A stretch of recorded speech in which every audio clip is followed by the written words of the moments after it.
câncer é uma das doenças que mais desafia a medicina e está entre as principais causas de morte. Novos casos não param de crescer. Os dados do INCA apontam que no triênio 2020-2021, 1.000 novos casos de câncer acontecerão no Brasil.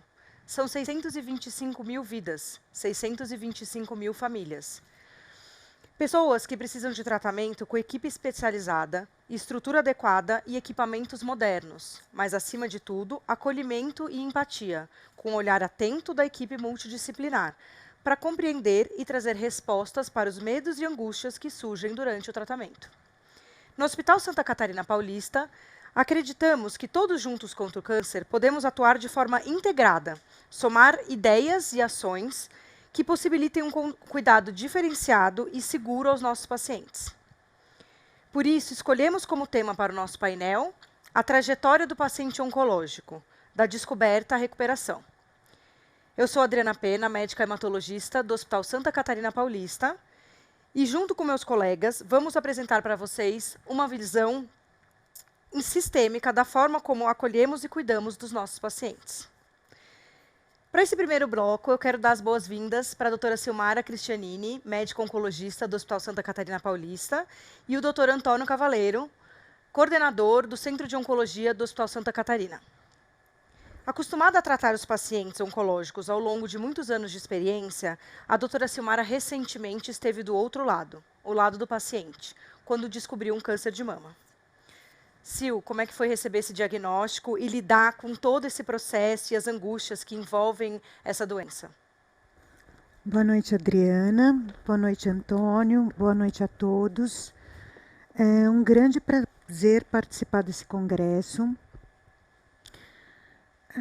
Ninguém imagina que vai ter um câncer. Ninguém acredita.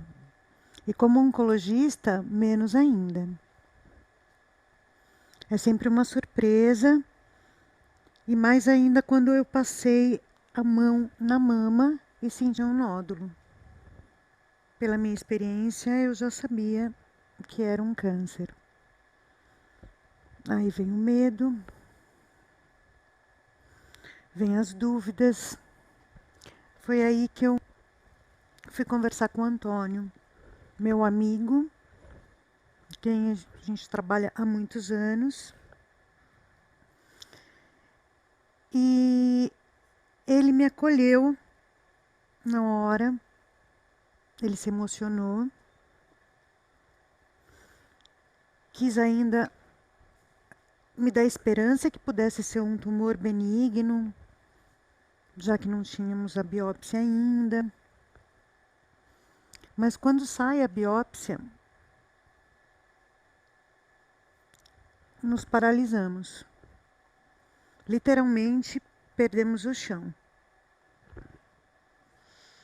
Sil, antes da gente continuar com a sua história, eu queria chamar o Antônio para fazer uma apresentação sobre como a gente trabalha lá no Centro de Oncologia. Certo. Obrigado, Adriana. É um prazer, uma honra para mim falar em nome do hospital e falar um pouco da trajetória também do nosso centro, né, do nosso hospital. Então, o Santa Catarina, o hospital, foi fundado em 1906. Ele foi fundado pela irmã Beata Heinrich, da congregação de Santa Catarina, o abade do Mosteiro de São Bento e o médico Walter Segg. Então, duas pessoas religiosas e um médico. Desde o princípio, guiado por amor e caridade, era um hospital filantrópico, né, desde o início. Então, avançando 115 anos, né, foram realizadas em 2020 mais de 19 mil internações, mais de 80 mil consultas entre adultos e crianças no pronto atendimento. São mais de 70 mil consultas ambulatoriais e 1,8 milhão de exames, de diferentes procedimentos diagnósticos, de patologia, de imagem. Mais de 13 mil procedimentos cirúrgicos, incluindo 600 cirurgias robóticas, isso num único ano.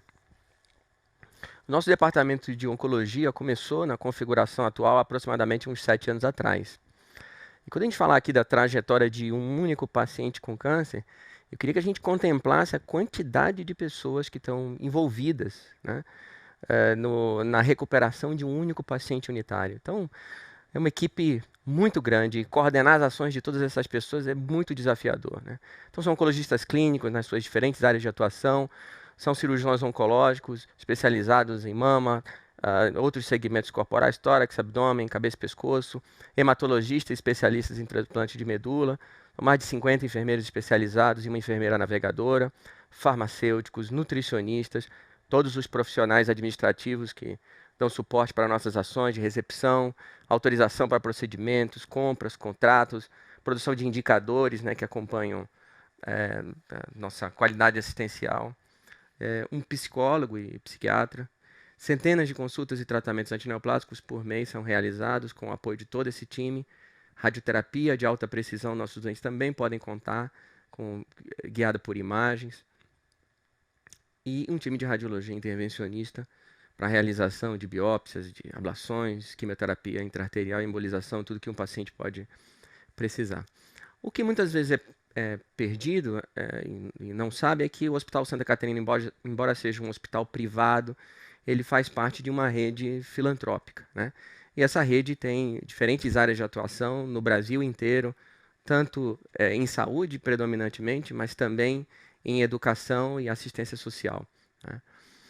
Então, são 19 casas, né? Essas unidades são chamadas afetuosamente de casas, e elas atuam em 6 estados e 10.500 colaboradores. Então, o Hospital Santa Catarina, como hospital privado, ele é fundamental para a sustentabilidade das ações de filantropia da rede Santa Catarina.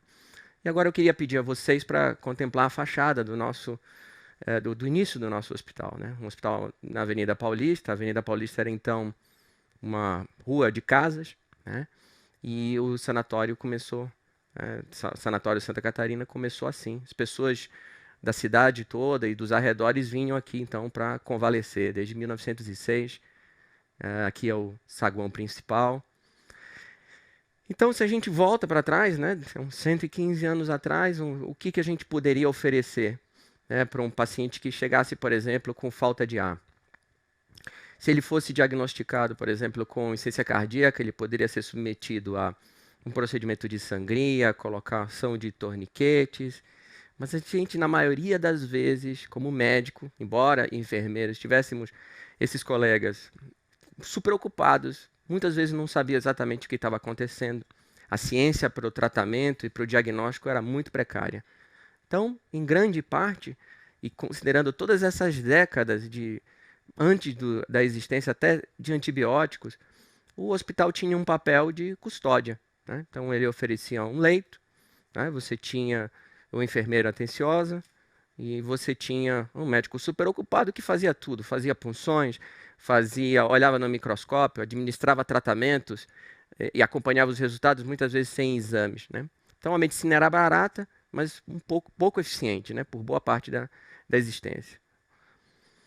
E aí, esse é o cenário da formação dos nossos mestres, né? São mestres que atuam de maneira errática, muito ousados, em grande parte responsável pelo avanço da medicina, e eles tinham completa autonomia para a atuação. Então, essas reflexões foram capturadas por esse autor médico, o Dr. Atul Gawande, que eu recomendo que todos tenham contato com os escritos dele. E esse é um artigo importante em que ele compara a ação desses precursores da medicina, desses mestres, à ação de cowboys, né? Pela ousadia, pela coragem e pela autonomia. Então, agora eu queria compartilhar com vocês uma história pessoal da minha formação. Isso aqui é uma foto real da minha formação médica, né? Aqui eu conheci meus mestres e meus heróis. Eu cheguei aqui com 23 anos para completar minha formação médica no HC, né, na USP, em clínica médica em onco, e esse é um dia qualquer do pronto-socorro do hospital. Então, isso aqui, que na verdade são os corredores do pronto-socorro, né, que serve para transferir paciente entre as unidades, os pacientes estavam aqui, na verdade, eles estavam internados aqui, porque a gente não tinha onde colocá-los. Então, esses pacientes vinham de todos os lugares do Brasil, vinham aqui em busca da maravilhosa ciência e tecnologia que a gente tinha à disposição no hospital e todos os recursos, e muito daquele acolhimento, custódia, um leito, a atenção de um médico ou de um enfermeiro, eles não tinham. Então, isso contrasta bem com o cenário em que eu me formei, os meus mestres, né, sempre louvando a autonomia e a ousadia, mas o que é importante a gente considerar é que a complexidade do cuidado médico que o avanço científico nos últimos anos nos trouxe, faz com que a gente precise refletir sobre esse papel de cowboy que resolve absolutamente tudo, né? São 4.000 procedimentos, são 6.000 medicações que podem ser administradas, e toda essa complexidade ela só pode melhor ser gerida e administrada e fazer dar certo para o paciente através da atuação de times, como é o que a gente tá vendo aqui, né? Então, em que cada um sabe a sua parte, sabe o momento de atuar e atua para o bem do paciente, né? Cada um com o seu expertise e a sua contribuição. E nessa trajetória toda do paciente, né, com câncer, em que todos esses especialistas vão colaborar com o seu conhecimento específico para a recuperação de um único paciente, é uma etapa que é muito importante, que é a gente poder dividir com os pacientes os objetivos do tratamento em cada situação. E a gente poder ter conversas francas e compassivas ao mesmo tempo sobre os objetivos que são atingíveis. Então, esse artigo foi publicado numa revista médica de alto impacto, o New England, em que quase 1.200 pacientes foram entrevistados 4 meses após o início de quimioterapia paliativa. Então, eles tinham doenças que eram incuráveis, o câncer de mama, câncer de colo retal e câncer de pulmão metastático. E ao iniciar o tratamento paliativo, esses pacientes 4 meses depois eram entrevistados e 70% dos pacientes com câncer de pulmão e 80% de pacientes com câncer coloretal avançado e incurável, eles não haviam entendido que a quimioterapia de todo não objetivava curar seu câncer e sim fazer com que eles vivessem melhor. Então, muitos pacientes que recebem quimioterapia paliativa, isso nos Estados Unidos ou mesmo aqui no Brasil também, principalmente, para câncer, recebem quimioterapia para câncer incuráveis, podem não entender que a quimioterapia é improvável de ser curativa. E isso, sem dúvida nenhuma, compromete a sua capacidade de tomar decisões de tratamento informadas que são consoantes com as suas preferências. Então, as minhas observações finais são que o trabalho em equipe é muito desafiador. A criatividade exige criatividade e pensamento inovador, e a complexidade da ciência médica exige bons times. E nesses times, que não devem ser altamente hierarquizados, todo mundo ensina e todo mundo aprende, objetivando oferecer a todos os nossos doentes a melhor ciência disponível para a sua recuperação. E sempre, em cenários em que a gente não pode ter a recuperação completa, uma comunicação franca e compassiva sobre os objetivos que são e que podem ser atingidos, para que o cuidado seja centrado nas necessidades da pessoa afligida e não na doença. Obrigado. Obrigado, Adriana. Obrigada, Antônio. A gente vai continuar esse bate-papo sentado aqui. E eu queria lembrar vocês que, se vocês tiverem dúvidas, sugestões, podem falar com a gente pelo chat. Vamos continuar nosso bate-papo, então. Sil, e nesse momento do diagnóstico de câncer, como é que você acha que a gente pode acolher melhor os pacientes? A principal forma é dar informação sobre a doença, dar informação sobre os tratamentos, possíveis. E, além disso, dar um tratamento especial. Mostrar que o paciente ele é uma pessoa importante, que ela não é mais um número, que sim, ela vai fazer um tratamento único. Eu acho que aí a diferença, o diferencial do Santa Catarina mesmo, um tratamento humanizado, em que vocês seguram a mão para caminharmos juntos nessa luta contra o câncer. E eu acredito que tem esse início, né? Ele é muito oneroso, né? Tem muitas coisas que precisam acontecer para que o tratamento inicie, mas essas coisas precisam acontecer antes. Então, tem uma série de procedimentos diagnósticos, de avaliações, precisam que essas informações estejam disponíveis para, em cada etapa, ir explicando para o paciente e chegando a um plano de tratamento para que seja, de fato, executado, né? E eu imagino, né, que você, como oncologista, já implementou esse plano e essas série de ações, né? Que eu comparo muitas vezes a uma gincana, em que tudo precisa ficar pronto, rápido, para que o tratamento dê início.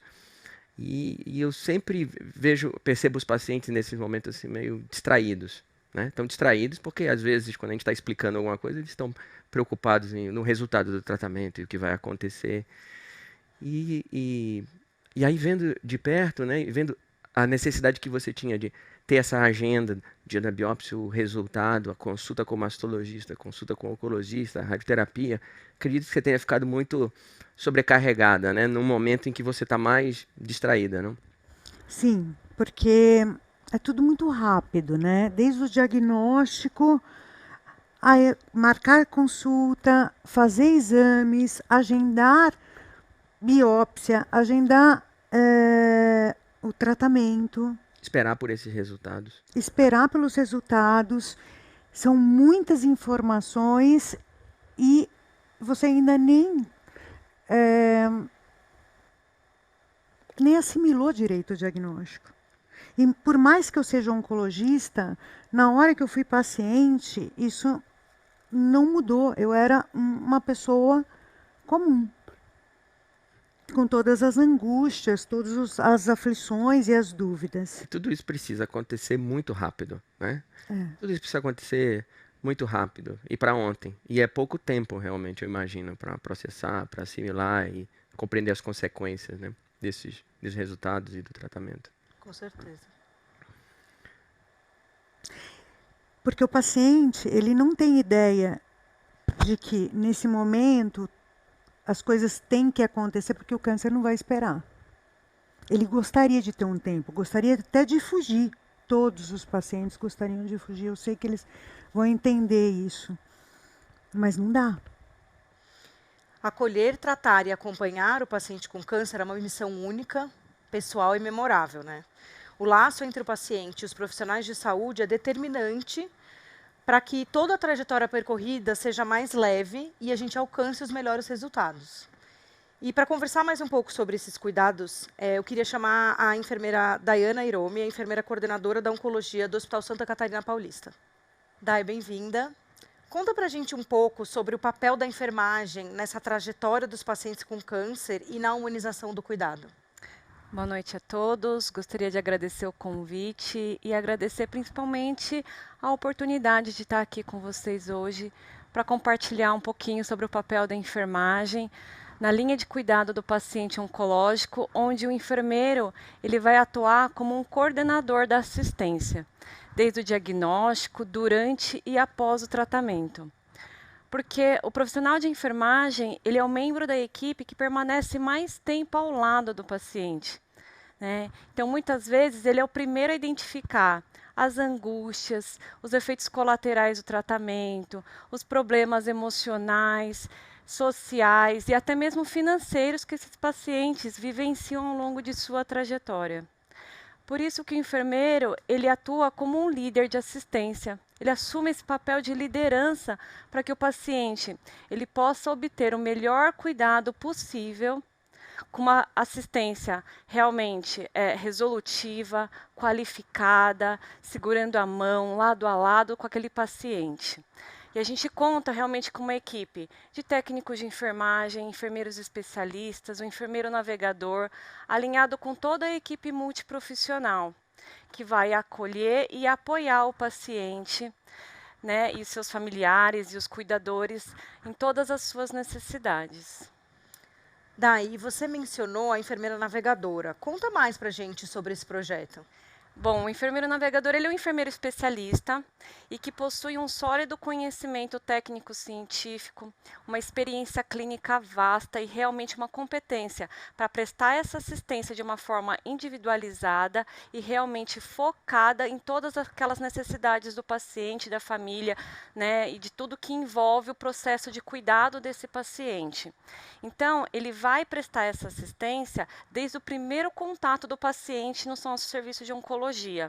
E ele vai coordenar e organizar a sua jornada, né, guiando realmente como se fosse um facilitador, né? Ele vai tentar desburocratizar todo esse processo de jornada do tratamento do paciente, né? Guiando, né, com a equipe multiprofissional para tentar superar todas as barreiras que possam interferir, atrapalhar ou atrasar o tratamento dele, né? Então, ele é um profissional que ele tem diversas atribuições, né? Dentre elas, ele vai tentar otimizar a agenda do paciente, não pensando só na agenda de consulta médica ou de tratamento, mas tudo que envolva esse tratamento. Então, os exames laboratoriais, exames de imagem, biópsia, né, os testes genéticos, ele vai fazer uma interface com a equipe administrativa para tentar facilitar a liberação junto à operadora. Ele vai ser o educador do paciente, então ele vai fazer todo o processo de orientação paciente e família no manejo dos efeitos colaterais, dos efeitos adversos do tratamento e vai tentar monitorizar todas as toxicidades e atuar precocemente, né, mediante qualquer toxicidade que ele tiver, já dando toda a conduta e alinhando com a equipe médica e multiprofissional. E no momento de uma internação hospitalar, é esse o profissional que vai acompanhar o paciente para garantir que o tratamento seja feito da maneira mais correta e mais segura, principalmente se ele internar fora da linha oncológica. Então, ou seja, ele é o profissional que é a peça-chave, né, para todo o segmento e todo o tratamento, com ênfase no cuidado centrado no paciente e na família. Sil, e assim, como é que foi para você esse apoio assim da equipe multi durante seu tratamento? Ah, nesse momento que é um turbilhão de emoções, você não consegue, e a memória também fica meio afetada, você não consegue absorver todas as informações que foram dadas pelo médico, que foram orientadas. Como que você vai fazer com tudo isso? Como que você vai fazer com os exames? A enfermagem ajuda em todos esses sentidos. Elas facilitam realmente a nossa vida como paciente, como médico, facilitam muito, e como paciente também. E tiram essa responsabilidade de todos os agendamentos e também tiram dúvidas dos tratamentos, que eles não conseguem absorver na consulta e eles vão absorvendo com o contato com a enfermagem. Daí, e me conta um pouco quais foram os ganhos para a nossa instituição com a implementação desse projeto do enfermeiro navegador? Acho que foram vários ganhos desde outubro de 2019, na implantação do projeto do enfermeiro navegador. Acho que uma delas realmente é a diminuição do tempo entre o diagnóstico e o tratamento. Então, antes a gente tinha um intervalo entre a 20 a 25 dias, né? Chegamos até passar mais de 30 dias sem ter o início do tratamento desse paciente. E com a atuação desse enfermeiro navegador, hoje a gente conseguiu reduzir para um intervalo entre 5 e 7 dias, do momento do diagnóstico para início do tratamento. Além realmente de aumentar a adesão do paciente no segmento ambulatorial pós-alta hospitalar, a diminuição dos pacientes que vinham antes sem agendamento prévio, né, para realizar o tratamento, ou sem a liberação prévia da operadora, e eles compareciam sem saber realmente lá no ambulatório. A gente zerou os eventos adversos relacionados à infusão de quimioterapia fora da unidade oncológica, e o ganho principal, né, que é a melhoria da experiência do paciente, melhor qualidade de vida, melhor acompanhamento desse paciente e a melhor satisfação dele nesse momento tão delicado que ele está vivendo. Obrigada, Dai. O câncer muda os planos, os sonhos, a rota da vida, mexe com a vaidade, traz uma série de incertezas. Neste processo, a saúde emocional requer uma atenção redobrada, já que toda a estrutura familiar e daqueles que convivem com o paciente é impactada. Neste momento, ter o apoio psicológico integrado à equipe assistencial é essencial. Para falar sobre esse tema, eu convido a doutora Juliana Pereira, médica psiquiatra do Hospital Santa Catarina Paulista. Bem-vinda, Ju. Boa noite, muito obrigada por participar desse evento, acho que é muito importante e a gente vai conversar um pouco sobre a psiquiatria na oncologia. Ju, qual é o impacto do diagnóstico do câncer na saúde mental dos pacientes? O impacto ele é muito significativo porque o câncer ele implica em incertezas, em medos, em angústia. E na maioria dos casos, a gente sabe que a prevalência, né, dos transtornos mentais na oncologia é maior do que na população em geral. Existem estudos falando em 50%, 60%, e a gente sabe também que todos os transtornos mentais numa fase aguda, eles comprometem a cognição. A cognição é a atenção, concentração e memória. E como a Sil falou, né, em relação à história dela, é tanto exame a ser agendado, horário, compromissos, prazos, que muitas vezes o paciente oncológico precisa de mais de toda a equipe multi e também dos familiares e de pessoas que possam ajudá-lo, né, para cumprir todo esse processo. Então, fazer um diagnóstico a respeito disso, orientar, e a gente não teve tantos estudos assim em relação à pandemia, mas tem um estudo do Wang que foi publicado na Nature em junho de 2020, da revista Translational Psychiatry, e eles disseram, né, eles encontraram, foi um estudo longitudinal, né, então eles tinham dados de prontuários de pacientes antes da pandemia e depois da pandemia, e eles detectaram 24% da prevalência de transtornos depressivos e 17% de transtornos ansiosos nos pacientes oncológicos. Então, assim, urge, né, existe uma necessidade muito grande desse tipo de atenção para que os pacientes possam se sentir melhor e principalmente conseguirem seguir toda a trajetória, cumprirem os prazos, fazerem tudo o que é recomendado nesse momento muito complicado da vida, né, e que exige ação, né, de diversas esferas. Sil, a gente gostaria de saber como é que foi o impacto para você, né? Qual foi a sua maior dificuldade durante o tratamento oncológico em relação à saúde mental? Bom, o maior impacto, a princípio, é a alopécia. É você perder os cabelos e você não se identificar mais. E também, o que para mim foi muito importante, foi quando eu tive que... Meus amigos viram que eu não poderia trabalhar da mesma forma. É você perder a autonomia da sua vida. Você não tem mais controle sobre isso.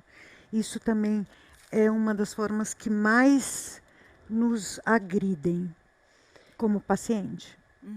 Essa perda, né, da autonomia, de você gerir a sua vida como você está habituada, o impacto ele é muito significativo. E para isso é muito importante, né, todo o atendimento multidisciplinar, né? A psicoterapia é fundamental, porque como a doutora Silmara mesmo falou no início, não há tempo, né? O doutor Antônio complementou que o tratamento precisa de tempo, né? O câncer, ele está correndo na nossa frente, nós precisamos intervir. E aí existe esse tempo de elaboração psíquica, que a psicoterapia ajuda bastante. A atuação do psiquiatra dentro da equipe oncológica é muito importante, porque existem pacientes que já têm transtornos mentais prévios, existem pacientes que abrem um quadro durante o processo. E os mais comuns são ansiedade e depressão. E a gente também precisa precisa orientar a respeito do tratamento farmacológico, porque existem antidepressivos que competem com os quimioterápicos. Por exemplo, o tamoxifeno para o câncer de mama, ele tem um princípio ativo que é o endoxifeno. E ele, junto com alguns inibidores da recaptação de serotonina, ele só tem uma biodisponibilidade de 60%. Daí compromete o tratamento oncológico. Então, são informações assim muito importantes, por isso que a gente precisa de muita integração. E outra coisa muito importante, que eu reforço demais, é que não é só o tratamento farmacológico que ele é importante nessa fase. A gente precisa da psicoterapia, orientação familiar. No Hospital Santa Catarina, antes da pandemia, a gente fazia grupos psicoeducativos para falar de temas relevantes, grupos no Jardim das Irmãs, um espaço super acolhedor, que mais uma vez trazia essa humanização do tratamento que a gente faz no Hospital Santa Catarina Paulista. Outra coisa muito importante, atividade física. Existem vários estudos que fundamentam que a atividade física melhora a fadiga da quimioterapia. Embora pareça impossível quando se está muito cansado, pelo menos uma caminhada, qualquer movimento de 15, 20 minutos já fazem a diferença. E também tem estudos que impactam por causa das células natural killers, que são do sistema imunológico, e elas contribuem para a contenção da proliferação celular quando a gente faz atividade física. Então, são inúmeros benefícios: humor, cognição, sono, fadiga. E além da atividade física, uma alimentação bastante balanceada, com todos os cuidados por conta da imunossupressão. E, além disso, também a meditação, que eu ensinava a fazer nesses grupos psicoeducativos, que é algo que a nossa cultura não dá muito valor, infelizmente, mas essa quietude mental, esse treino, esse processo, nos ajuda a trazer a preocupação para o presente. E quando a gente foca no presente, a gente consegue aliviar muito da preocupação, do sofrimento em demasia. E aí a gente foca no dia de hoje, né? E não se daqui a 10 anos vai ficar tudo bem, se daqui a 1 ano vai ficar tudo bem. A gente foca em ter qualidade de vida um dia de cada vez. Sil, diante de tudo isso que você contou pra gente, da sua trajetória, fala um pouquinho sobre as estratégias que você utilizou para lidar com as suas emoções. A Juliana foi minha médica, ela me ajudou muito. Eu precisei de antidepressivos, precisei de terapia, isso é um suporte importante nessa caminhada. Os exercícios eu tentei, mas eu tinha muita fadiga da quimioterapia e eu não consegui. E sobre a orientação dela, tentava fazer meditação, isso me acalmava. E a ajuda, né? A ajuda dos amigos, da família. Isso é fundamental, é um apoio que faz a sua vida valer a pena. Você vai lutar por ela, vai lutar contra o câncer e vai acreditar que você vai vencer.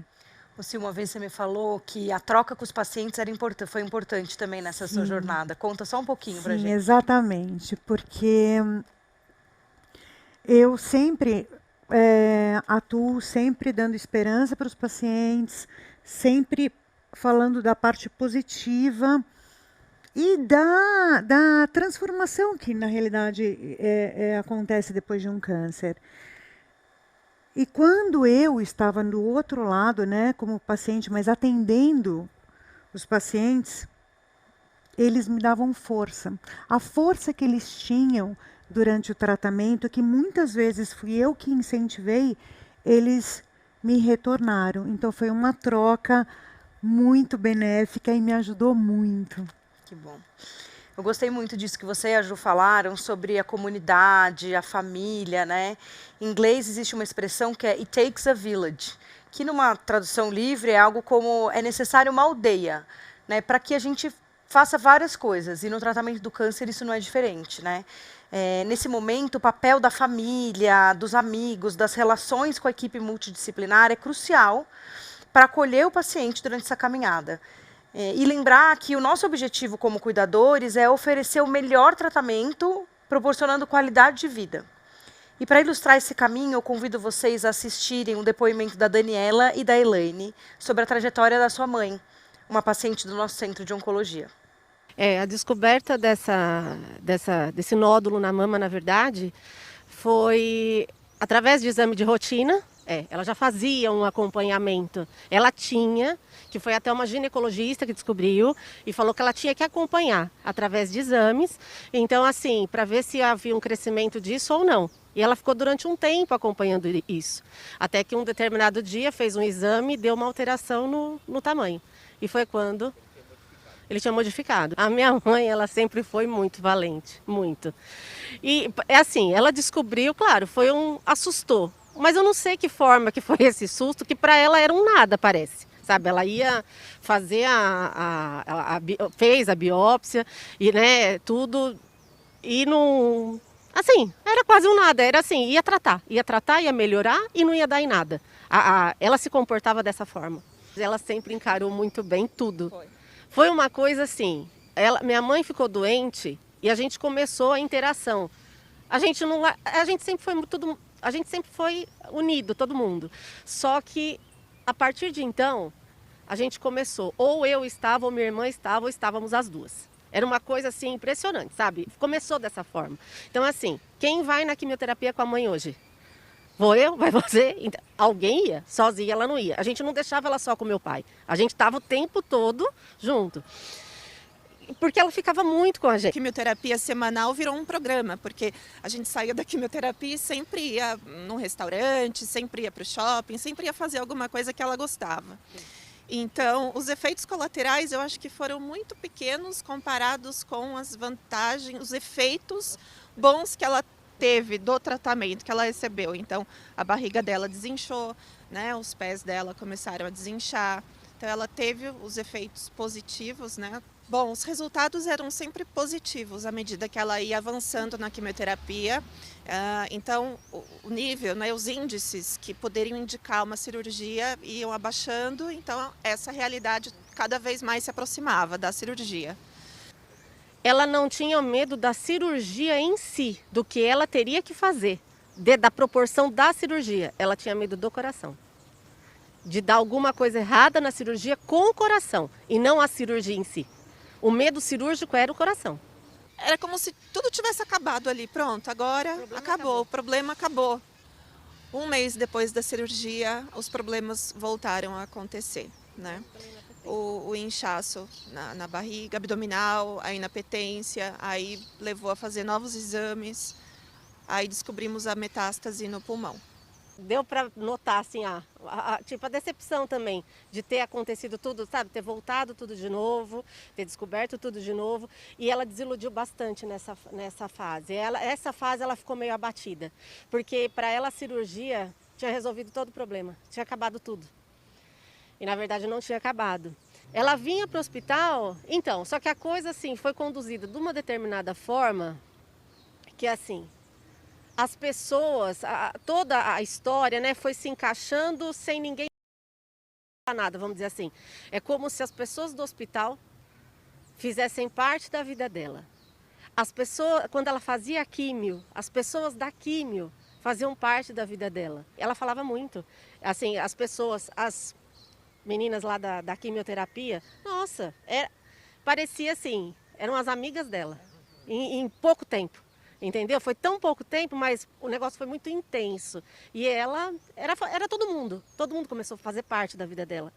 Aí a balança começou a desequilibrar, né? Ela começou a sentir realmente o peso, né, dos efeitos colaterais, e vendo que não tinha avanço, não tinha nada de positivo do tratamento. Foi quando ela começou a baquear também, ela começou a ficar um pouco mais desmotivada nessa época. Apesar dela sentir mais os efeitos da químio, é assim, é onde ela tinha para se agarrar, é o que ia salvar. Ao mesmo tempo que ela sentiu o efeito, é como se ela não ficasse longe da químio, né? Aí também, aí que nós, entre a gente começou a conversar também, porque aí começou aquela coisa, né? Eu falava muito com a minha irmã, falava com meu pai, então era assim, eu falava, nossa, a mãe está sofrendo muito, vamos conversar com o doutor Antônio, ver o que dá para fazer, porque também assim não dá. E às vezes aí tinha uma certa, eu e minha irmã às vezes uma contradição, porque às vezes ela falava, não, mas a mãe não pode abandonar essa quimioterapia. Aí eu falava, mas Daniela, não, sabe? Então começou a ter assim, não atrito, mas aí que a gente começou a debater mais o assunto. Então, eu fiquei procurando várias coisas alternativas para minha mãe, porque eu acreditava piamente que a gente pudesse resolver essa situação. Então, o tempo todo eu não acreditava que a doença fosse vencer. Eu acreditava que a minha mãe fosse sair dessa situação, né? Então eu buscava tudo que estava ao meu alcance. Já a minha irmã, ela teve essa consciência um pouco mais cedo, né? Pelas dificuldades e pela evolução da doença na minha mãe, as coisas foram se complicando, então teve, toda hora ela tinha que fazer a toracocentese, né? Que ela tinha o edema pulmonar, fazer também a paracentese, né? Fazer tantos outros procedimentos que ela começou a fazer rotineiramente no hospital, né? Mas eu em nenhum momento eu imaginei que fosse acontecer, né? Ela não reclamava de nada. E aí eu só lembro bem no último final de semana dela, no sábado, até no momento dela tomar banho, ela só falou assim, nossa, parece que o ar está acabando para mim. Ela disse isso no sábado, né? Que até a enfermeira falou, nossa, dona... Não, então vamos aumentar a oxigenação, o oxigênio, né? E para melhorar isso tal, brincou com ela, mas ela já... Eu cheguei aqui, era a noite do meu pai, só que eu fiquei junto, eu não conseguia ficar em casa. E ela tomou essa medicação, né, que a desligava. Eu lembro que ela ficou muito consciente essa noite. Ela dormia muito e voltava fazendo comentários de coisas que eu e meu pai estávamos conversando. E eu, naquele domingo, eu falei, não, essa medicação está errada. Amanhã, o primeiro médico que passar, eu preciso conversar e falar que ela está muito presente, ela está muito ligada. Era para ser um medicamento que a desligasse, isso não está acontecendo, porque ela estava extremamente lúcida. E eu fui dormir com isso, eu lembro que e eu tinha essa convicção. Eu ia falar com o médico no dia seguinte para suspender a medicação. Foi quando aconteceu.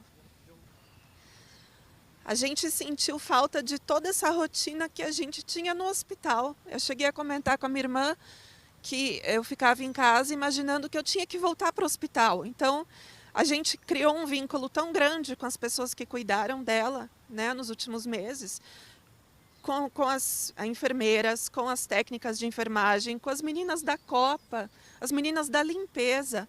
Todas entravam no quarto, perguntavam, dona, como a senhora está hoje? Né? A senhora não comeu hoje? Às vezes alguém falava, né, alguma coisa.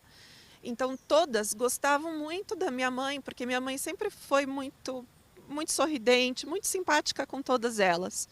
Então, nós sentimos nós perdemos tudo. A gente perdeu a nossa mãe e a gente perdeu esse convívio no hospital, os médicos que a gente confia. Então, é como se todos os passos que a gente desse, a gente precisasse de validação médica. É muito difícil explicar essa relação que a gente estabeleceu com toda a equipe, não só de médicos, mas todos que cuidaram dela. Com essa relação aí, eu acho que não tem uma vírgula de falha. Não tem, porque a gente estava o tempo todo nessa interação. A gente estava o tempo todo amparado pelo médico dela. E a gente tinha várias dúvidas quando a gente ficava em casa com ela, principalmente quando vinha alguma complicação, mas a gente sempre tinha as respostas rápidas e uma direção do que fazer, né? Que quase sempre era volta para o hospital, porque realmente precisava colher mais exames e fazer algum procedimento. Mesmo tendo passado todo esse tempo, tem horas que às vezes vem uns relances assim, sabe? Nossa, gente, o hospital... Sabe, assim, vem umas coisas pra gente, ainda tá muito forte, sabe, essa coisa toda. Porque, assim, foi o quê? Um ano, eu acho que, assim, muito intenso. E a gente entrou nisso com ela de uma determinada forma sem perceber. E é o que a minha irmã tá falando, é como se, assim, ela foi e rompeu tudo. Então era assim, aquelas pessoas também já não estão mais com a gente. Sabe, é uma coisa muito estranho até explicar tudo isso. Nos últimos dias dela, ela já não podia mais se alimentar. E ela queria um sorvete. E veio um picolé. E ela não queria o picolé, ela queria o sorvete de massa. Eu lembro que estava uma técnica de enfermagem nesse dia, ela falou, pode deixar que eu vou conseguir o sorvete. E ela foi conseguir. E se fosse por meio, de repente, da enfermeira, tal, não ia ter conseguido o sorvete, porque ela não podia. Mas a técnica foi atrás do sorvete, então isso eu não esqueço. Porque são pequenas ações, a pessoa tem uma percepção, ela viu como a minha mãe estava, o que ela precisava e ela foi correr atrás daquilo. A gente tem muito carinho por todo mundo que cuidou da minha mãe. Muito carinho. E a gente sente falta de todo mundo. A gente não tem o controle, né? A gente acha que tem o controle da situação. Eu sempre achei que eu tinha. A gente não tem. Tem uma força maior. Então não adianta.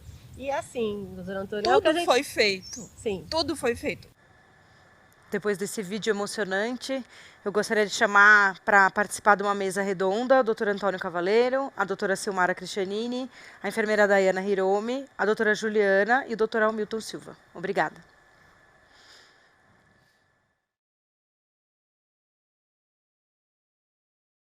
Boa noite. Todos bem? Boa noite. Bem-vindos. Boa noite, tudo Boa bem? noite. A gente tem algumas perguntas aqui que a plateia fez e alguns comentários. Eu vou começar com um comentário da Fernanda, que fala: a presença do enfermeiro navegador é um ganho para a eliminação de barreiras e entrega de melhores resultados, tanto para o paciente quanto para a instituição. Parabéns, coordenadora Daiane, pela explanação.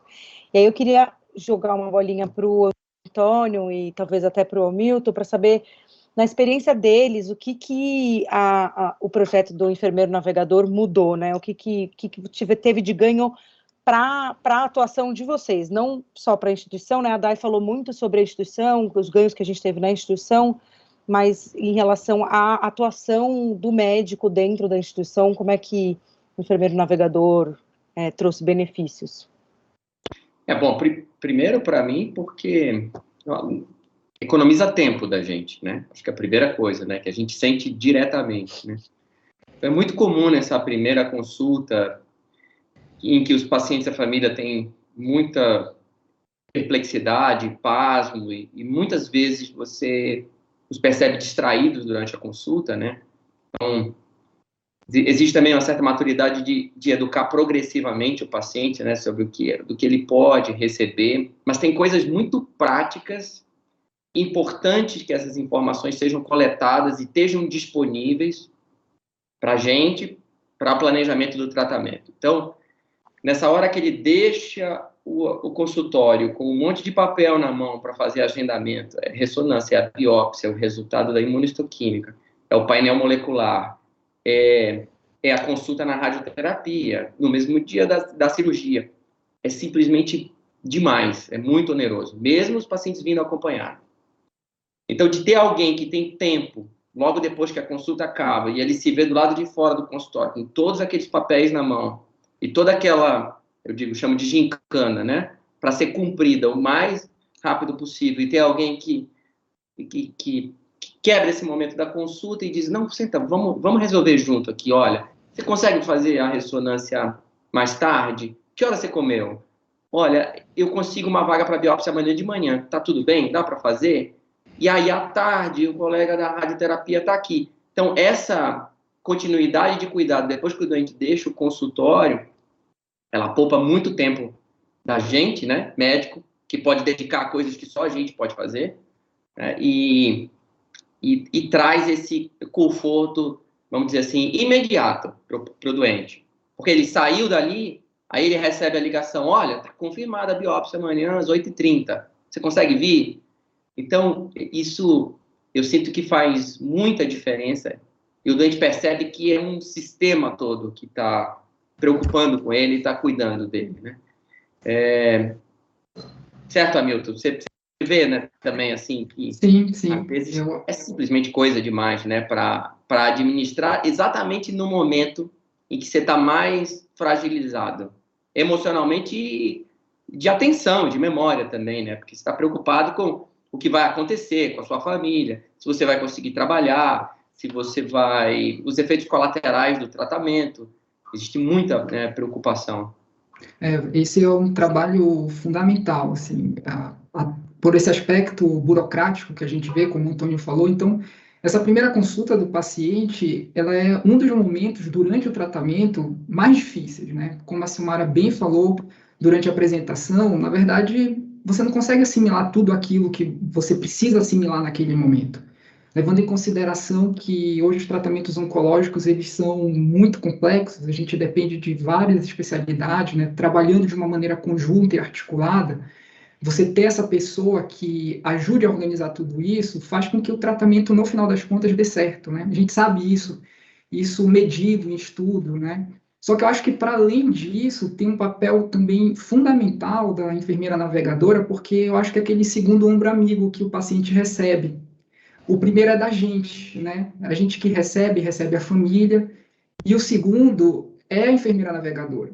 Então, eu acho que para o acolhimento do paciente, para o paciente se sentir mais forte, como o Antônio falou, e ter a certeza que, na verdade, não é um médico que está tratando, que está cuidando dele, mas você tem toda uma equipe ao lado da família que vai ajudá-lo nesse processo, torna ele mais forte, deixa ele mais forte para seguir no caminho, né? Então, eu acho fundamental, assim, acho que todo serviço de oncologia que preza por essa qualidade de atendimento e por acolher os pacientes, mas acolher de maneira verdadeira, precisa ter esse tipo de rotina. Eu diria até, Hamilton, que muitas vezes o enfermeiro navegador ele se coloca na posição de alguém que está pressionando a instituição em vários momentos. Porque no dia seguinte tem uma agenda de biópsias e tem exames que vão utilizar o espaço daquele aparelho. E tem não tem ociosidade, vamos dizer assim. Sim. De ter alguém que, olha, eu preciso que essa biópsia seja feita, eu queria que você tentasse encaixar com segurança. E muitas das vezes o paciente não tá com cabeça para fazer isso, né? Quer dizer, fica até difícil ele articular, né, com ele mesmo e lembrar desses assuntos. Olha, eu preciso cobrar que data vai ser minha biópsia, eu preciso ver se a operadora liberou meu tratamento. Então, ele faz realmente essa interface e dá aquela tranquilidade do paciente lembrar, não, eu tenho alguém por mim que vai fazer esse tipo de cobrança e eu não vou ter que me estressar com tudo isso. Então, é realmente um papel fundamental. Ótimo. Muito bom. Chegou mais uma pergunta aqui que eu queria endereçar à Juliana. A pergunta é, quando o prognóstico não é positivo, como é para a equipe dar essa notícia para o paciente e lidar com essa emoção, né? Então, eu posso dizer por mim que nem sempre é fácil a gente dar notícias ruins, né? As notícias que não são tão boas precisam ser dadas, mas ninguém como a Ju para dizer os dois lados, né? O lado da emoção, tanto nossa quanto de como passar essa notícia, né? Sim, é um contexto, assim, de desafio, né, na verdade, e, assim, como o doutor Antônio apresentou no início, né, naquele trabalho que dizia a respeito dos pacientes que não tinham conhecimento se o tratamento deles seria curativo ou não, né, e aí aquele trabalho mostrava 83% dos doentes não tinham entendido que o tratamento não era curativo, né, então, assim... E hoje a gente sabe que na medicina a recomendação é que a gente trabalhe com a verdade, né? Que a gente realmente possa dizer se o prognóstico é de cura ou é paliativo. Mas, assim, o fato é que uma coisa é orientação, outra é a vida real, né? E outra é o tratamento individualizado, cada doente, né? Então, quando eu comecei a trabalhar nesse ambulatório, assim, algumas discussões que eu tive com a equipe... eu fui vendo que, assim, da mesma forma como a gente fazia tudo de uma forma muito individualizada e humanizada, a gente percebia, através daquele paciente, daquela família, o quanto eles queriam de 100% de verdade, o quanto eles estavam realmente totalmente preparados para aquilo. Então, o médico e toda a equipe que trabalha com oncologia precisa ser muito flexível, né? Porque se a gente tiver uma rigidez de pensamento e falar, olha, no livro diz que tem que contar a verdade, assim, no primeiro momento para todo mundo. Então, nem sempre, eu não acho que esse seja o melhor caminho, né? A gente precisa dessa flexibilidade mental e afetiva, né? De poder entender que, para algumas pessoas, aquela história, né, do gato subir no telhado, né, quantas notícias para nós também, como médicos, quando a gente se depara com o resultado de um exame, também é devastador, né? Quantas vezes a gente olha um resultado, a gente sabe que a gente vai estar fazendo uma cara de espanto e a gente precisa modular nossa reação para o doente não se impactar com aquele espanto, com aquele medo do nosso semblante. Então, a gente precisa ter muito tato, muita sensibilidade, né, de estar ao lado e entendendo, né, o que o doente está pedindo, e assim, é interessante porque quando a gente tem esse olhar de não ficar lutando contra a doença, lutando contra a realidade, mas lutando com o que a gente pode usar de recurso realmente, a gente deixa fluir.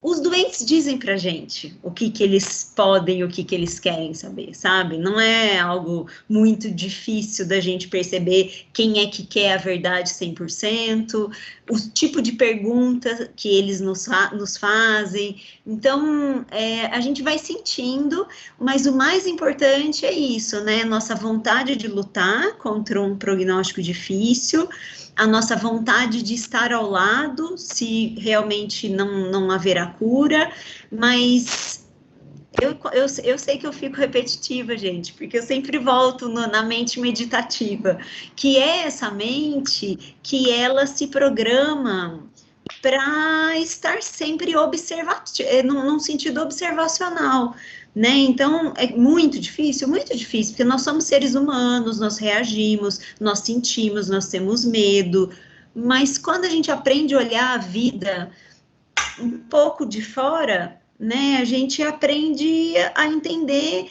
que há situações que a gente não tem controle, né, como a gente ouviu no depoimento, e não adianta chorar, se revoltar, são reações que fazem parte, né, mas a gente precisa saber que isso faz parte da vida, a vida tem oscilações, há situações que a gente realmente não tem, nunca vai ter controle, e dentro do que a gente pode fazer, a gente faz o nosso melhor e tá tudo bem, né? Tanto para nós como médicos, de tolerarmos a finitude da vida, como dos nossos doentes de lidarem com um impacto assim, mais drástico, mais grave, mas o que a gente precisa entender é que a vida tem as suas nuances, né, e muitos benefícios, e muita beleza, e inclusive a finitude tem a sua beleza, né, mas o problema é que a nossa cultura não ensina nada disso, né,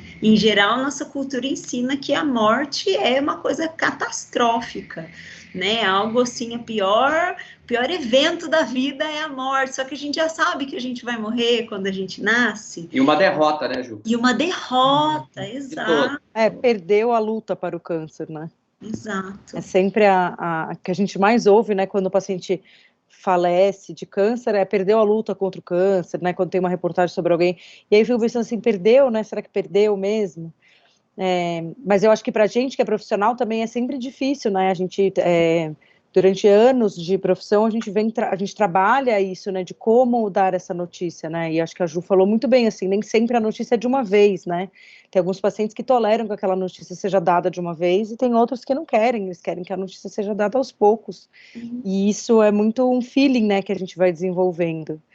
E aí, juntando com isso, eu queria fazer uma pergunta que chegou aqui para a Silmara, que é, após tratar o câncer, o que mudou do seu relacionamento com os pacientes? Você acha que mudou muito? Eu acho que mudou porque eu conto para eles que eu já passei por isso, já passei por um diagnóstico, que eu tive que tratar, que eu estou no lugar deles, estou como médica, responsável pelo melhor tratamento possível, dentro dos tratamentos comprovadamente científicos, já com segurança, mas que eles têm que acreditar também nisso, porque eu acreditei.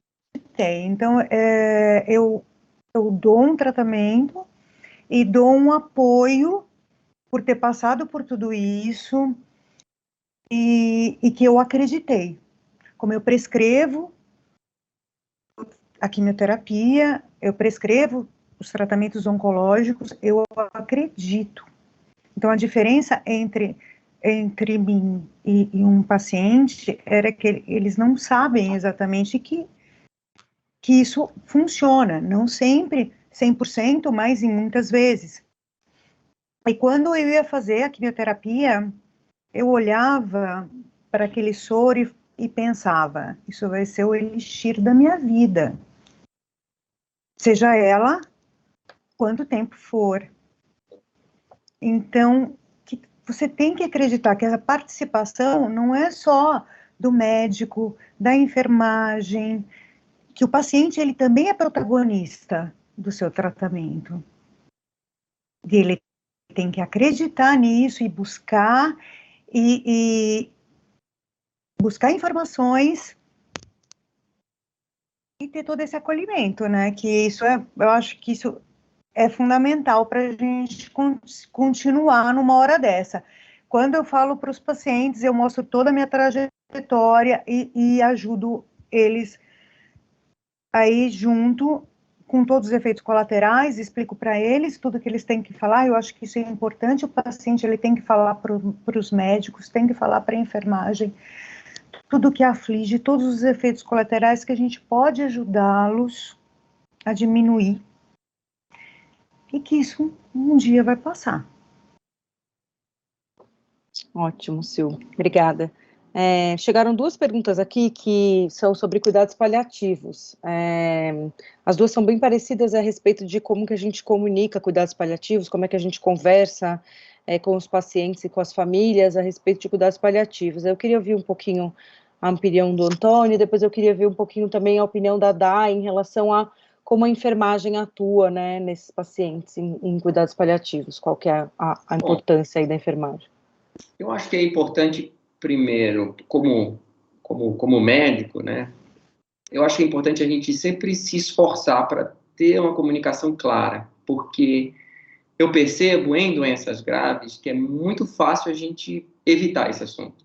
Quando a gente está com pouco tempo e está sempre muito ocupado, é muito fácil da gente não checar o que o paciente e a família estão entendendo do que pode ser atingido. E eu vejo em outros lugares, ou pacientes que tratam de outros serviços e tudo, que às vezes essa comunicação de objetivos, ou a realidade do que está acontecendo, ela é muito adiada. E aí se tem a situação em que o cuidado paliativo é uma transição abrupta para uma região, uma zona nova, sem nenhuma esperança. Então, olha, meu compromisso de tratamento contra a doença acaba aqui, e agora todas as decisões de tratamento vão ser tomadas por um outro time que você vai conhecer agora.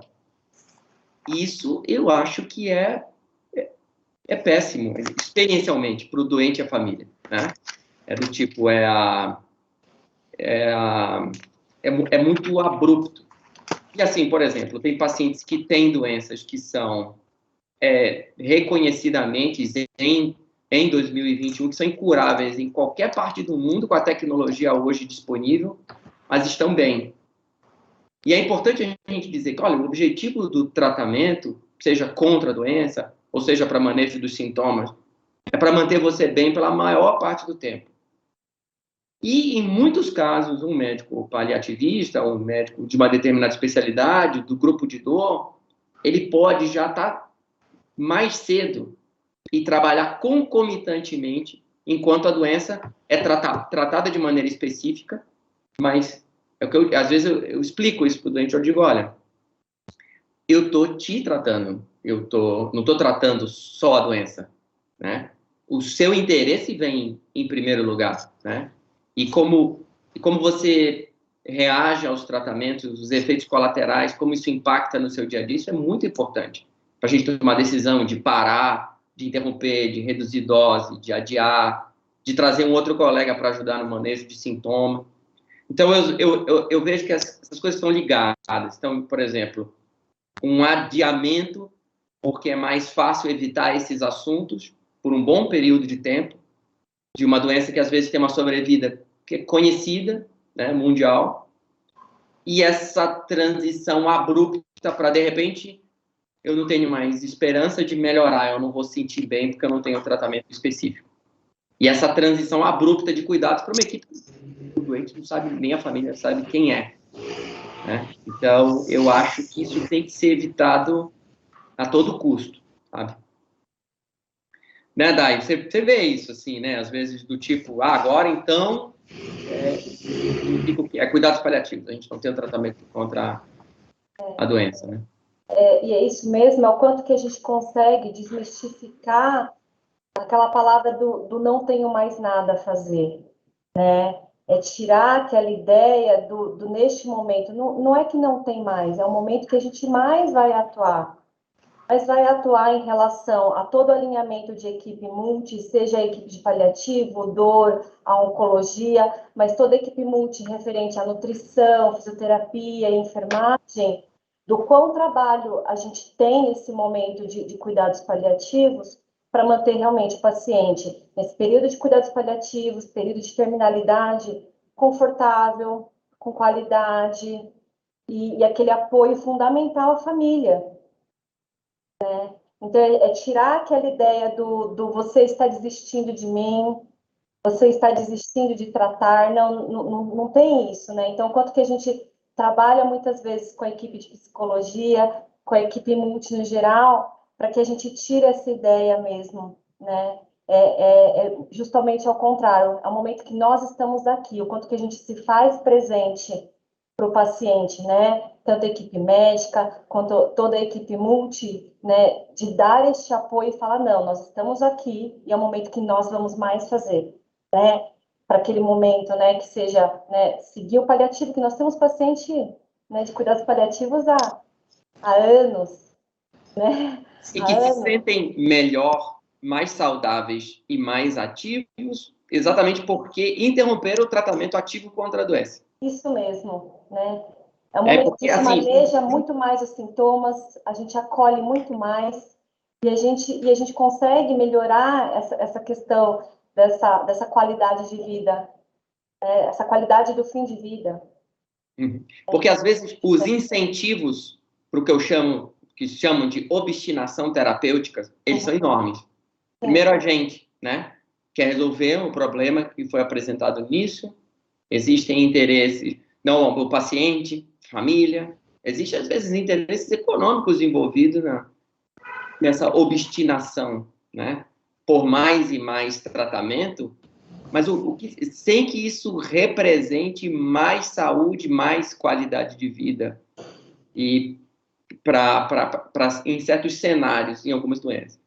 Eu acho que a gente tem que ser obstinado e tem que estar disposto a sacrifícios enormes, algumas vezes, em cenários que são completamente reversíveis, né? Eu não estou dizendo que isso é generalizado, mas a gente vê o outro lado também. A gente vê o outro lado de pacientes que têm, já desde o princípio, alguns pacientes, doenças muito graves, e que, às vezes, esse sistema de obstinação terapêutica gera resultados para a saúde desses doentes, expõe eles a muito mais riscos e uma vida pior, né?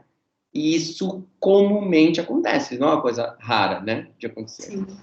Nossa, muito bom essa lembrança, muito boa lembrança, e a Sil sempre fala, né, como é importante o interesse do médico, o interesse curativo, mas sobretudo em não prolongar o sofrimento, né, do doente. Isso é um tema que faz muito sentido nesse momento, né, eu gostei desse termo, o que é essa obstinação pela cura, né, nem sempre é o melhor caminho, né.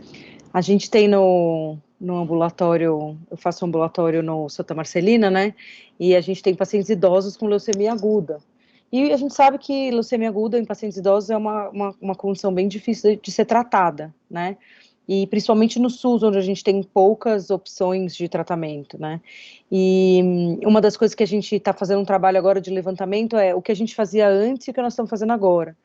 Então, a gente ficou muito tempo fazendo um tratamento que era baseado em dar algum tratamento. Então, a gente achava que a gente precisava dar alguma coisa, precisava matar aquelas células da leucemia de qualquer jeito. Então, a gente fazia tratamento, às vezes, com pequenas doses de quimioterápicos, ou dava algum outro quimioterápico por via oral e tal, e ia tentando manejar aquela doença. E tem mais ou menos uns 5 anos que a gente parou completamente, os pacientes que são idosos não recebem quimioterapia, e agora a gente está fazendo um levantamento para avaliar como mudou a qualidade de vida desses pacientes, né? E a gente tem visto, assim, eu até comentei com a médica que trabalha comigo lá, que assim, não precisa nem, talvez não precisasse nem para a gente, não precisa nem do levantamento para mostrar, lógico que a gente precisa do levantamento para mostrar, mas é claro, assim, a gente tem isso muito claro, em como a qualidade de vida dos pacientes melhorou absurdamente a hora que é isso. A gente desistiu, Antônio, dessa obstinação terapêutica, né? Porque a gente não precisa ir atrás disso. E outra coisa que eu acho que é importante que a Day falou, e lembrar que, assim, cuidados paliativos não significa cuidado de fim de vida, né? Então é isso, assim, cuidado paliativo significa o cuidado não curativo. Então são coisas né, cuidado paliativo não é cuidado de fim de vida. Então a gente só tem que lembrar que nós não estamos desistindo de nada porque a gente propôs um cuidado paliativo, né? Ao contrário, a gente está, de fato, dando possibilidades do paciente ter, talvez, mais qualidade de vida e talvez até mais tempo, né? E agora eu vou ler uma mensagem aqui que faz um carinho na alma, que é bom para todo mundo que trabalhou intensamente para que esse painel desse certo. A Anke fala: o diagnóstico do câncer e seu tratamento impactam nas relações familiares, sociais e laborais. Muito boa essa discussão para que todos os profissionais percebam a dificuldade desse momento e estejam atentos às demandas dos pacientes. Parabéns por trazerem esse tema para o debate. E aí também uma pergunta que vai deixar a Ju super feliz. O Fernando fala: o mindfulness está se tornando cada vez mais popular no Ocidente. Quais são os seus benefícios para o tratamento conjunto com o câncer? Adorei a pergunta, fiquei muito feliz mesmo. Porque é isso, né? A nossa intenção é divulgar mais, falar mais sobre isso, para que as pessoas possam entender que não é da nossa cultura, mas assim, a gente já tem bastante estudo de imagem, estudos bioquímicos, mostrando que a gente promove uma melhora, né, na homeostase do corpo e da mente. E até agora há pouco tempo teve uma discussão de psiquiatria com a ex-presidente da Associação Brasileira de Psiquiatria, que é a Carmita Ábido, que é uma psiquiatra maravilhosa, e aí eu fiz essa pergunta no debate, assim: por que os médicos, né, que prescrevem os tratamentos, por que eles têm tanta resistência em falar de mindfulness para todas as áreas, para a psiquiatria, para a oncologia, né, na sua opinião, né, que é uma pessoa que eu respeito demais. E aí ela falou: é que é muito recente a prática clínica de médicos que pratiquem outros métodos que não os farmacológicos ou que indiquem.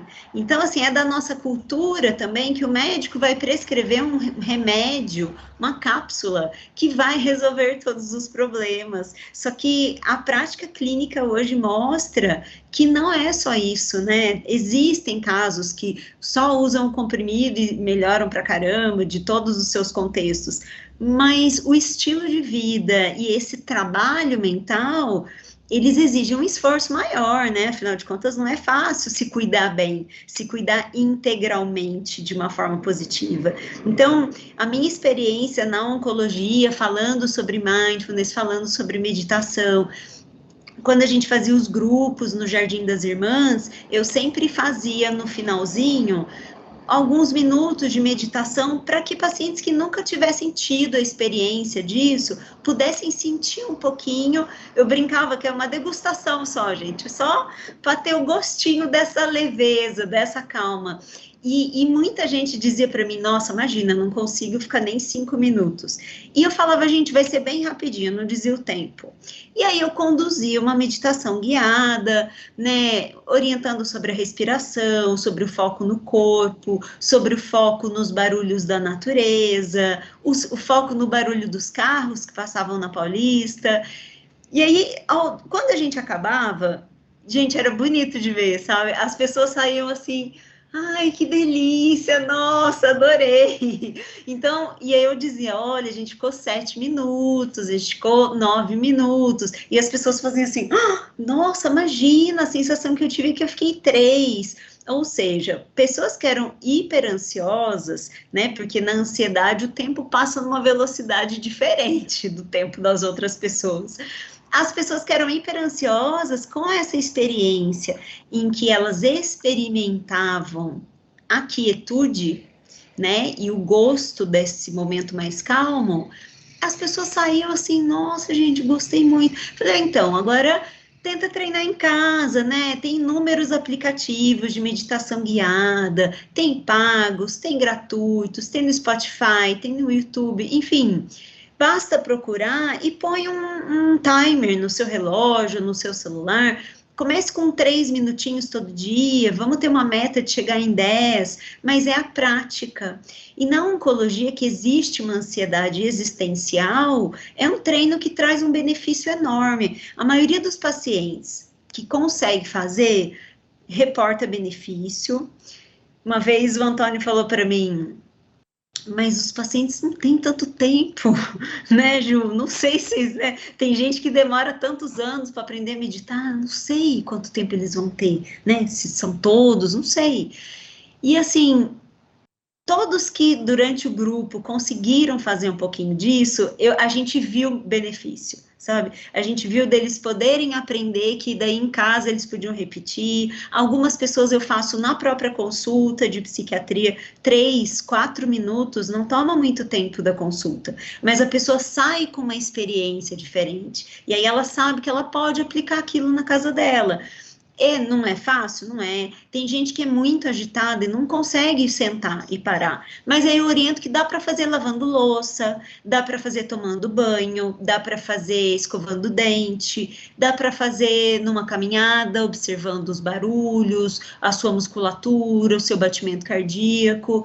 Então é um outro conceito para a nossa cultura, né? Mas que ele aprende, os pacientes aprendem que oxigenar o cérebro produz um efeito de calma e um efeito de paz, né, de estar bem ali só naquele momento.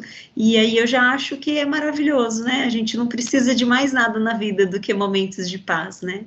Agora você falou só dos pacientes, Ju, e da gente também, a gente tem a mesma demanda. Eu não diria que é muito diferente, porque... Sim.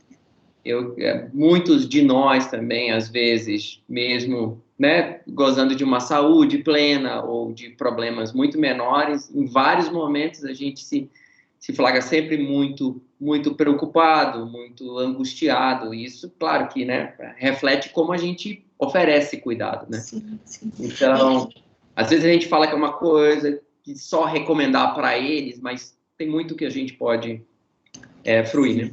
E com certeza, quando os médicos, a maioria, internalizar que isso é um recurso de promoção de saúde e não só de tratamento, os médicos vão se sentir melhor com essa prática, principalmente porque a gente tem uma rotina que tem uma demanda altíssima de trabalho, de compromisso, de pouco tempo para a gente ter lazer, para a gente relaxar.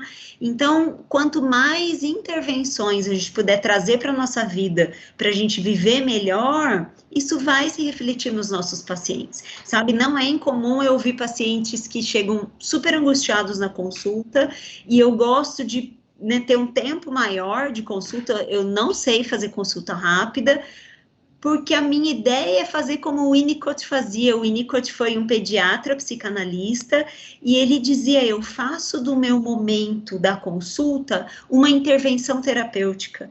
Então, não é só um momento de prescrever o medicamento, é um momento de realmente interagir com o paciente e promover um bem-estar nele. Ele vai sair por aquela porta modificado do jeito como ele entrou na minha sala. Então, eu não fiz nada muito, meu Deus, sarou da depressão, não é isso, mas eu vou oferecer um bem-estar, né, ele vai poder, através daqueles momentos de reflexão, através do vínculo terapêutico. Um outro psicanalista, o Balint, dizia muitas vezes, o melhor remédio é o médico, né, o remédio, o que promove no doente, né, a experiência emocional que ele tem naquela consulta, muda, né? Ele pode sair mais esperançoso, ele pode sair mais motivado. Ai, não consegui, Juliana, fazer tudo isso que você escreve na listinha para mim, não consegui. E eu falo, é difícil mesmo, sabia? A maioria não consegue, é difícil. Mas a gente tá junto, vamos tentando. Um pouquinho por dia, qualquer meio centímetro a mais que você caminha em direção ao autocuidado, né? E você poder se cuidar melhor e se sentir bem, tá ótimo, já tá valendo, né? Então, essa é a ideia, né, de promover consultas terapêuticas, e os médicos que praticam esse bem-estar, isso aparece na consulta, né? E os pacientes vão capturando. Quantas vezes os pacientes falam, nossa, passei com aquele médico, mas ele é tão estressado, nossa, aquele médico é grosso, é rude, porque o estilo de vida que a gente leva, ele não tem como esconder, né? Ele aparece nas relações, né? Então, eu sempre recomendo, tenho vários amigos interessados, vira e mexe alguém me pergunta, onde que eu posso fazer um curso de meditação? Eu sempre recomendo o aplicativo Headspace, que é o mais usado no mundo, porque eu acho muito didático, mas eu acho que são caminhos que, quando a nossa cultura tiver isso melhor divulgado, gente, eu sempre falo, imagina uma técnica que você pode fazer sozinho, que você não depende de nenhum custo, que você não depende de ninguém, não depende de nenhum espaço, e você pode promover bem-estar. Como que não está todo mundo meditando? Como é possível isso, não é? Com certeza, Ju. A gente tinha mais algumas perguntas aqui, o pessoal estava mandando várias mensagens, agradecendo, dizendo que gostaram muito, mas o nosso tempo está terminando, e eu queria deixar esses últimos minutos para abrir para pessoal, se vocês têm mais alguma coisa que vocês gostariam de complementar aqui nesse nosso painel. Não? Bom, eu queria só um ponto que eu acho que é importante a gente colocar, é que, sim, a gente talvez dedicou uma atenção muito à comunicação, né, e doença grave, mas, assim, tem muitos pacientes, né, com doenças que também são graves, mas e que o sacrifício no tratamento recompensa, né? Então, é o caso que a gente trouxe, né? Quantos profissionais não estavam envolvidos no cuidado da Silmara, por exemplo, né? E na recuperação da Silmara? Um montão de gente, patologista, resultado de patologia molecular e procedimentos de alta complexidade, e esse sacrifício recompensa também, né? Então, tem momentos em que a gente precisa estimular essa positividade nos pacientes e que eles tragam o melhor jogo deles, né? Dizer a melhor parte. Então, a gente tem esse contraponto também. Então, a gente tem pacientes que a gente precisa botar a melhor tecnologia para a recuperação deles, e muitas vezes a recuperação é completa, né? Para a gente terminar numa nota mais positiva. Com certeza, Antônio. Isso também enche a gente de alegria. O que a gente faz não é só tristeza, né? O que a gente faz tem muita alegria também, tem muita recompensa boa. Queria agradecer todos vocês por estarem aqui presentes com a gente. Quero agradecer todo mundo que assistiu, que participou. Muito obrigada. Espero que a gente possa estar junto de novo breve. Tchau, gente. Obrigada. Boa noite a todos. Tchau, muito obrigada. Tchau, obrigada. Boa noite.